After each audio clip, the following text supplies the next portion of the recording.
ద్వితీయోపదేశకాండము 34వ అధ్యాయము.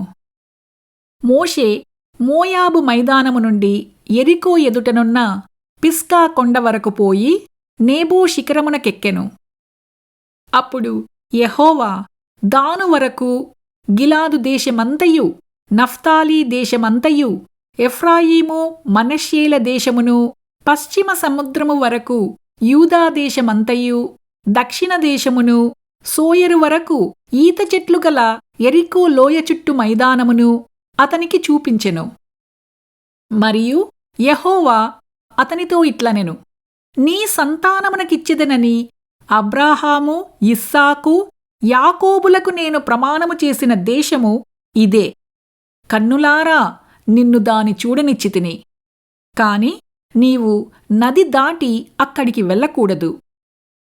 యెహోవా సేవకుడైన మోషే యెహోవా మాట చొప్పున మోయాబు దేశములో మృతి నొందెను.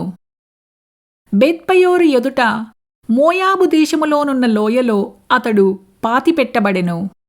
అతని సమాధి ఎక్కడ ఉన్నదో నేటి వరకు ఎవరికీ తెలియదు. మోషే చనిపోయినప్పుడు 120 సంవత్సరముల ఈడు కలవాడు. అతనికి దృష్టిమాంద్యము లేదు, అతని సత్తువా తగ్గలేదు. ఇజ్రాయేలీయులు మోయాబు మైదానములలో మోషేను బట్టి 30 దినములు దుఃఖము సలుపగా, మోషేను గూర్చిన దుఃఖము సలిపిన దినములు సమాప్తమాయెను. మోషే తన చేతులను నూను కుమారుడైన యెహోషువ మీద ఉంచియుండెను కనుక అతడు జ్ఞానాత్మపూర్ణుడాయెను. కాబట్టి ఇజ్రాయేలీయులు అతని మాట విని యెహోవా మోషేకు ఆజ్ఞాపించినట్లు చేసిరి.